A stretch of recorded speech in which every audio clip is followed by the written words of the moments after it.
Once upon a time, in a land filled with lush green valleys and towering mountains, there lived a man named Noah. Noah was a kind and faithful man who loved God with all his heart.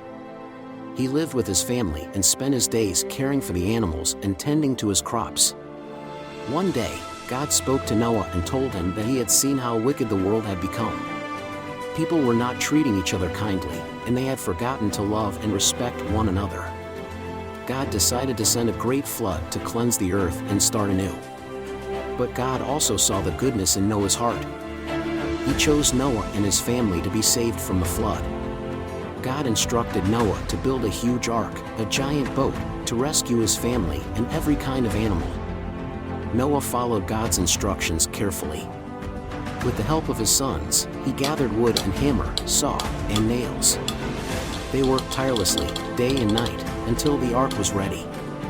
When the ark was complete, Noah and his family gathered the animals and led them onto the ark. They filled the ark with food and supplies to last them through the flood. Then, as God had promised, the rain began to fall. It poured and poured, and the waters rose higher and higher until they covered the whole earth. But inside the ark, Noah and his family were safe and dry, surrounded by the animals they had saved. For 40 days and 40 nights, the rain continued to fall.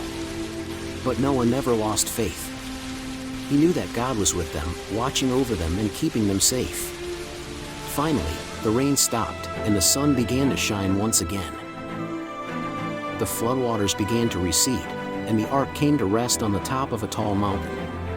Noah sent out a dove to see if the waters had dried up.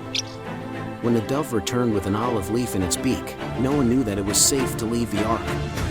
God had kept his promise.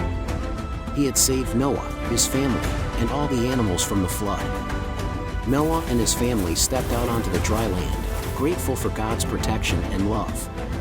And so, the earth was renewed, and Noah's ark became a symbol of God's faithfulness and love for all creatures, reminding us to trust in Him and to care for one another always. And that, my dear friends, is the wonderful story of Noah's Ark.